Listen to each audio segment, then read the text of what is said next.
three main subject areas covered in this presentation. All of them need solutions, but are getting far too little attention. Immigration policies are also a big factor here, particularly with respect to jobs, the economy, etc.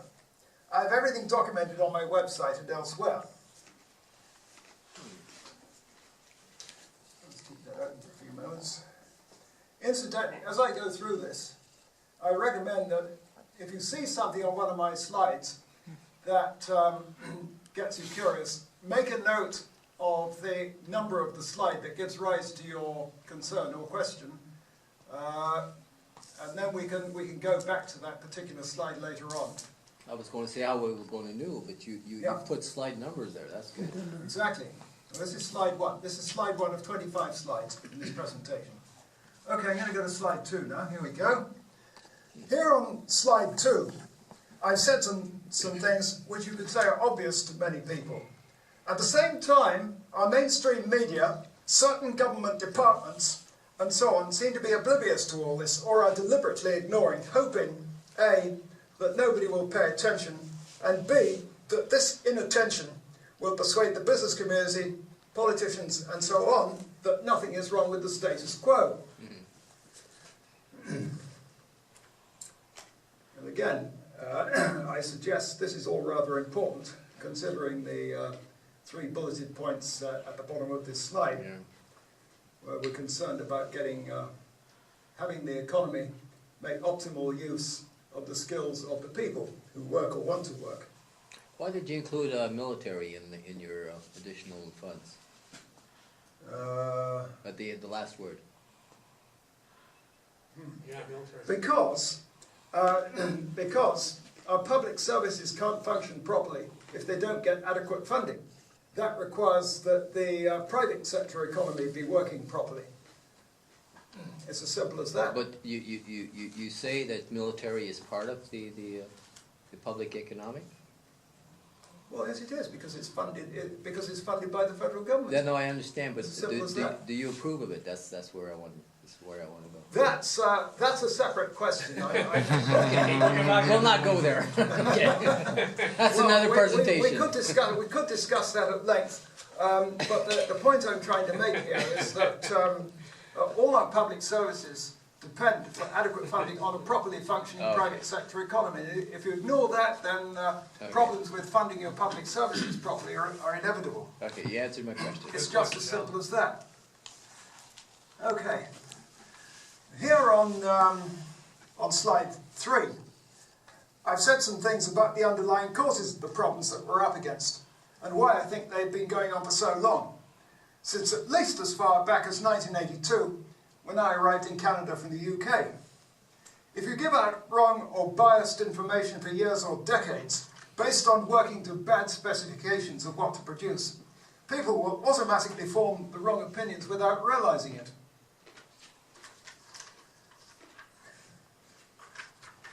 Pretty serious things here. Okay, so I've got to move on to slide 4 now. Here on slide 4, I'm drawing attention to another problem of misinformation, specifically in the National Capital Region, and about unemployment in Ottawa's high-tech sector. This time, the problem was a non-government source, the former OCRI, known as the Ottawa Centre for Research and Innovation.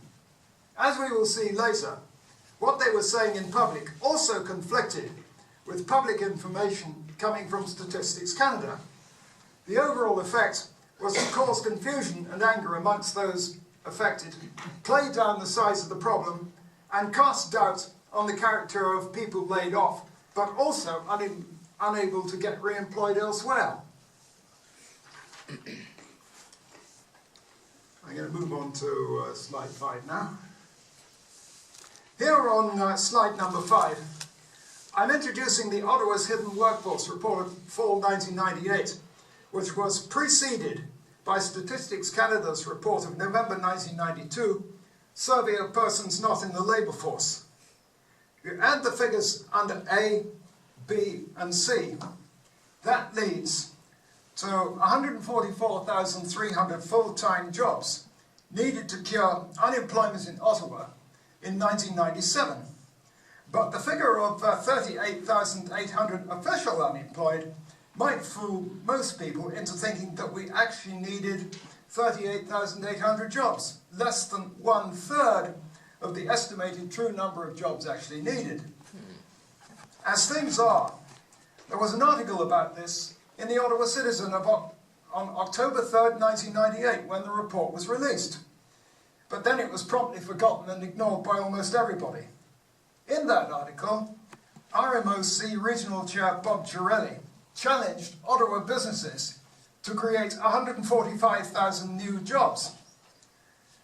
I think the next slide will help to clarify this. I'm moving on to slide 6 now. Here we go. Here's what I mean by clarifying this. It's from page 5 of the Ottawa's Hidden Workforce Report of fall 1998. Look at the figures in the blue shaded box at the bottom of the picture. 80,500 plus 38,800 plus 25,000 equals 144,300.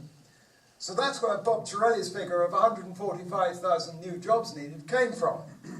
That's about 3.7 times the number of so-called official unemployed, 8.8% of the official labour force in Ottawa, based on the average for 1997. I think the point will be clear now.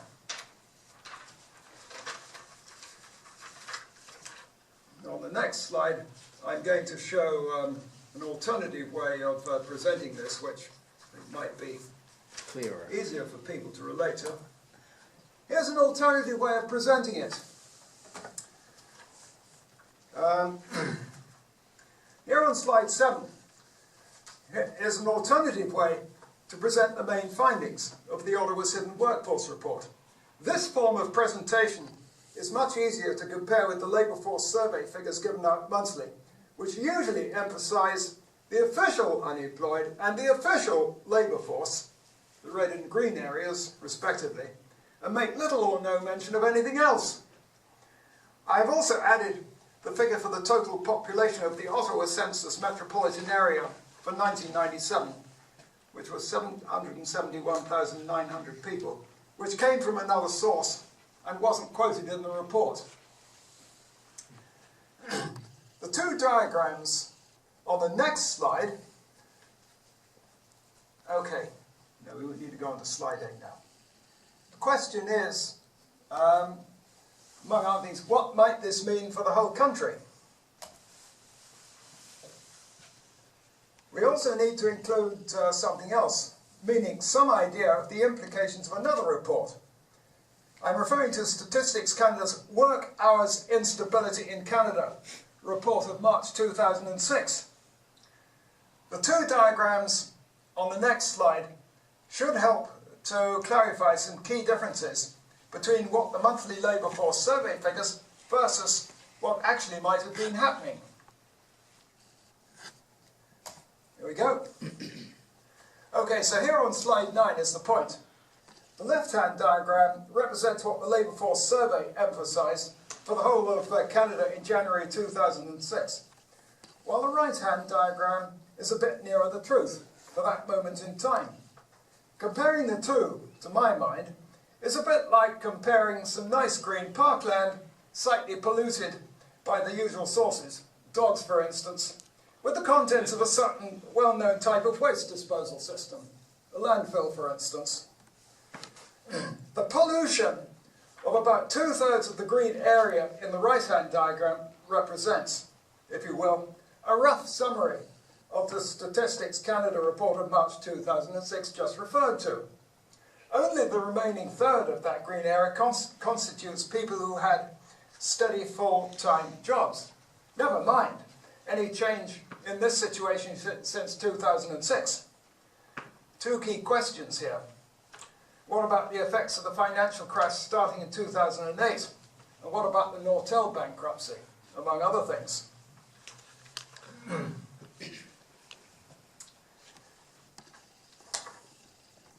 I'm going to move on to slide 10 now. On this slide 10, I'm calling attention to another aspect of this problem of obfuscation and disinformation being disseminated about people out of work. The newspaper article referred to, based on information purportedly originating entirely from Statistics Canada, talks about people who, quote, may give up looking for jobs and drop out of the labour force. As usual in such reports, no survey results were reported to justify applying such labels to the people affected. The silence around this in the mainstream media has been absolutely deafening, and has been since at least as far back as 1982, when I first arrived in the UK. I've not seen it discussed even once. A very recent and very rare example of what this leads to appeared in the Toronto Star of October 31st, 2014, titled "Canada's Job Market Underperforming for Years" by Carol Gore, and it refers to a TD Bank economist, Randall Bartlett, who has devised an indicator that measures the real distress in Canada's job market. Okay, I'm going to move on to slide 11 now.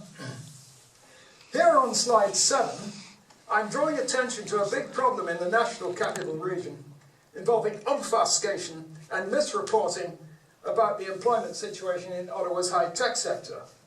This covers the period mid-1999 to mid-2006.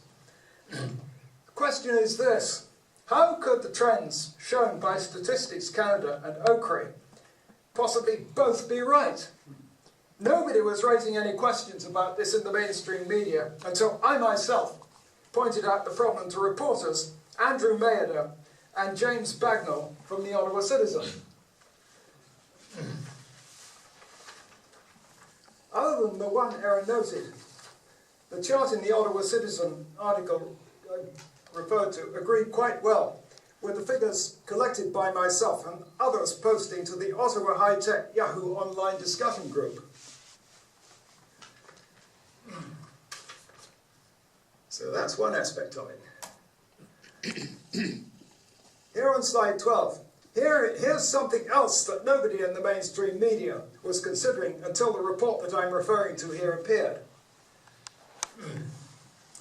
Here's a quote from the abstract of that report, which was titled "Life After the High-Tech Downturn, Permanent Layoffs and Earnings Losses of Displaced Workers." Statistics Canada, July 20th, 2007. Quote from the abstract: "Among laid-off high-tech workers who found a new job, about 4 out of 5 did not locate employment in high-tech, and about 1 out of 3 moved to another city. In Ottawa-Gatineau, about 2 in 5 laid-off high-tech workers left the city."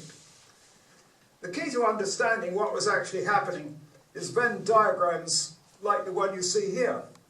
For all we know, in the absence of better information, the people hired during upturns might all be immigrants attracted to Canada in order to deal with alleged skill shortages, such as what we keep hearing about in the mainstream media, leaving the people not rehired out in the cold and hoping that nobody will notice what is going on. It's completely crazy. Nobody was counting the people properly and nobody was doing the maths. It's ridiculous. And the mathematical principles involved here, involving Venn diagrams and considerations around that, are induced in elementary school as early as grade 4.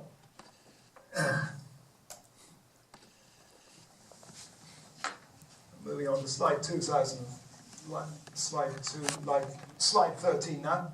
Here's a reference to a June 2005 study by Carleton University, exposing the public misinformation problem that was making a lot of people very angry and confused, all because of bad information and analysis being given out in public, such as I've just been referring to. The said report was titled "Staring on Black Ice," and it's downloadable from one of my main websites. Tech employment figures limited. I beg your pardon. Tech employment figures inflated, says studies. Blah, blah, blah, etc. I'm going to move on to slide 14 now. As indicated earlier, misguided immigration policies attracting foreign-trained professionals to Canada are a big factor in all this. The 2 graphics here are from Paul Martin, professional engineer in Ontario, and they partly explain the problems experienced for decades now by foreign-trained professional engineers immigrating to Canada. The pink curve in the left-hand graphic and the difference from the blue curve in that graphic serve to explain the massive engineers oversupply problem shown in the right-hand graphic, where something like between 1990 and 2002, there was an accumulated oversupply of something like 100,000 engineers across Canada. And that doesn't take account of people brought to work as engineers in Canada as temporary foreign workers, as opposed to permanent residents. So the figures that you see here reflect permanent residents only. And move on to slide 15 now. And of course the key points in all this for immigrants involve no jobs, lives and finances ruined, and rampant discrimination. And there's an old website called www.notcanada.com. There are several videos about that on YouTube, one of which shows then Minister of Immigration John Volpe being interviewed by CTV.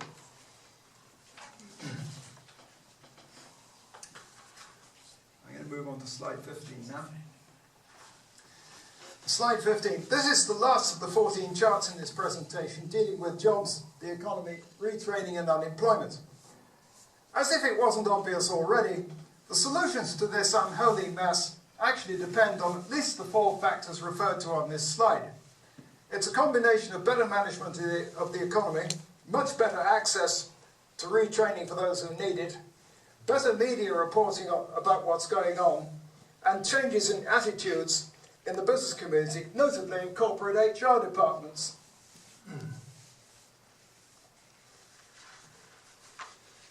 Let's leave that one open for a few moments. So as I said before, just make a note of the slide number. If you see something on it which makes you curious, then you can tell me where to go later.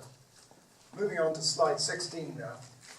On charts 16 to 20 in this presentation, I'm moving on to the issue of corruption in business and the treatment of whistleblowers who report corporate wrongdoing. For starters, who here remembers metallurgical engineer Evan Vokes? From the Zero Show pads we saw earlier, nobody had even heard of him until I, in response to my question. He was dismissed by TransCanada Pipelines Inc. in 2012 for going public with his concerns about bad workmanship on the Keystone Pipeline project after the company ignored him. The problems included actual defective wells, joining section of pipe, among other things. And that same company will be doing the Energy East pipeline if it is built. Evan Vokes has received 2 awards for his revelations, but still doesn't have a new job, equivalent to what he had before his dismissal. I'm going on to slide 17 now. As you saw on the last slide, if I stop long enough that is, as you saw on the last slide, among other things, Evan Vokes also gave evidence to a Senate committee on June 6th, 2013 about what was going on. Here you see a bit about his award in October 2014 by the Council of Canadians for his revelations. On October the 4th, 2014, he received a special award for whistleblowing from them at their 2014 annual conference in Hamilton. Prior to that, in March 2013, he received the Golden Whistleblower Award sponsored by Canadians for Accountability and presented by an Ottawa-based group called Peace, Order and Good Government. None of this was reported in the mainstream media. Why not? I think it's a serious question to ask there. Going on to slide 18 now. In my view, from the 2 previous slides and this one, it follows that the Harper government and Trans-Canada Pipelines Inc. could and should be doing something by way of a public apology, among other things to Evan Vokes. Otherwise, what real assurance do we have that future pipelines built by Trans-Canada Pipelines Incorporated, such as Energy East, will really be safe enough, and can we believe that the Harper government was as, quote, committed to having a world-class safety system as it claimed to be?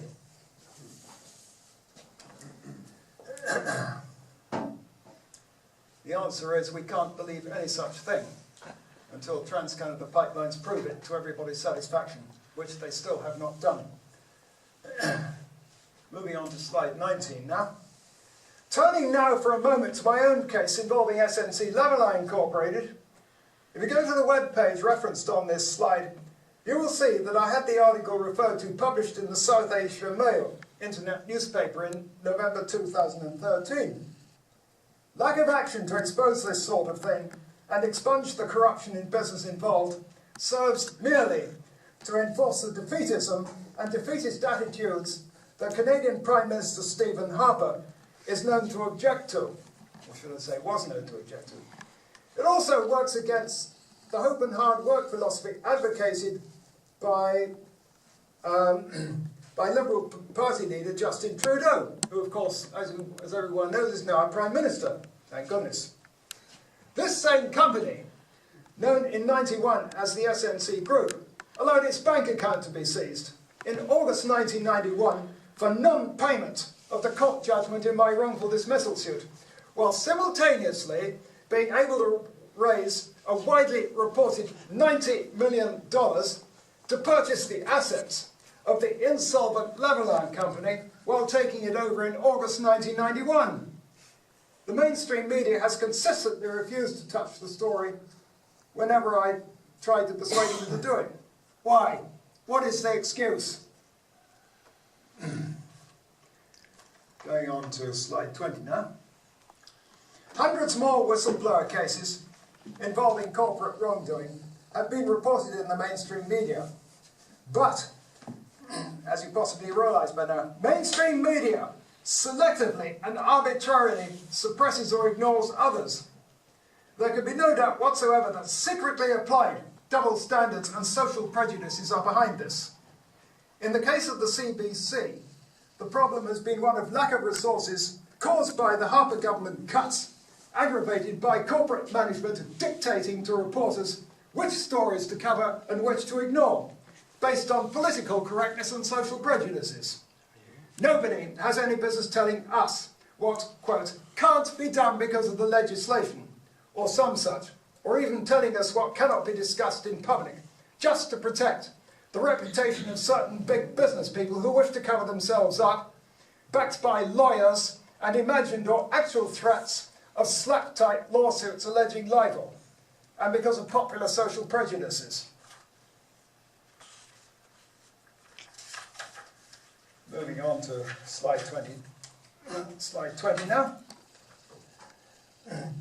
From this chart, and the two charts after it, it's clear that we have a big challenge in Canada with attitudes and the proper management of the economy. So there you have it. Harper calls Canada a nation of defeatists. That was in May 30th, 2002. But what, ladies and gentlemen, was he doing while he was running the country? Who the hell has any business whatsoever supporting or promoting defeatism and defeatist attitudes such as what former Prime Minister Stephen Harper objected to back in 2002? Nobody does. Okay, just 4 more slides left in this and then I'm done with this part. Slide 22.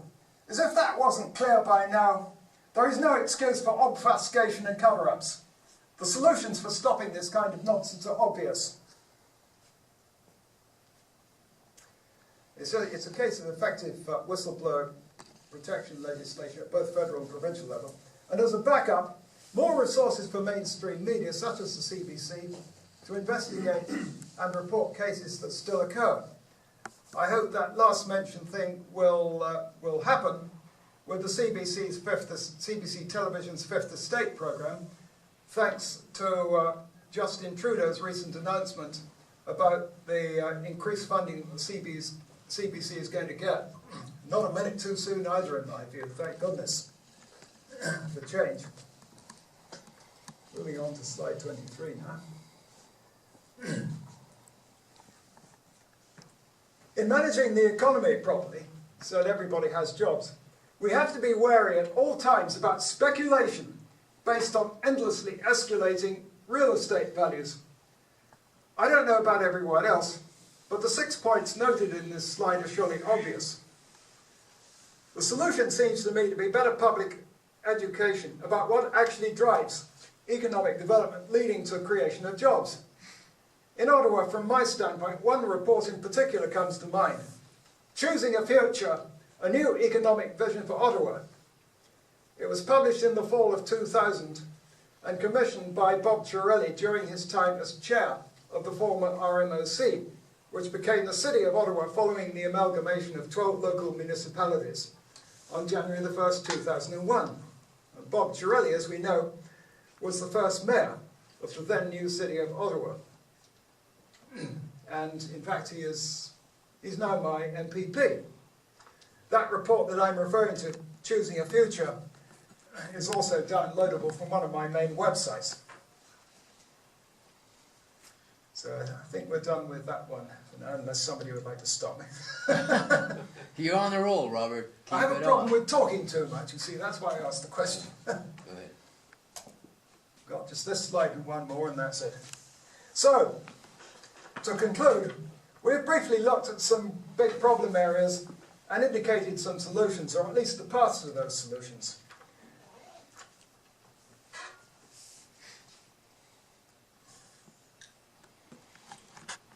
This presentation is available in PowerPoint format or as a PDF file at the website URLs shown.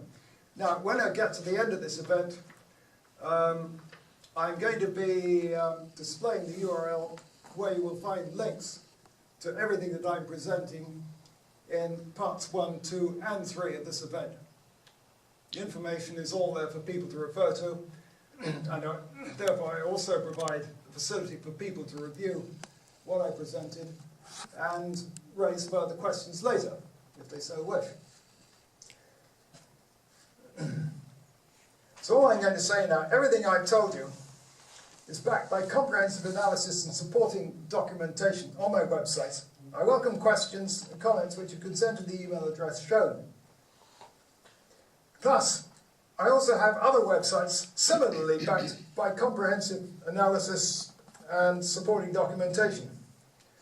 I will now answer any immediate questions that you have right now as best I can. Ladies and gentlemen, thank you for your time and patience. Bravo. Now, with regard to questions and answers,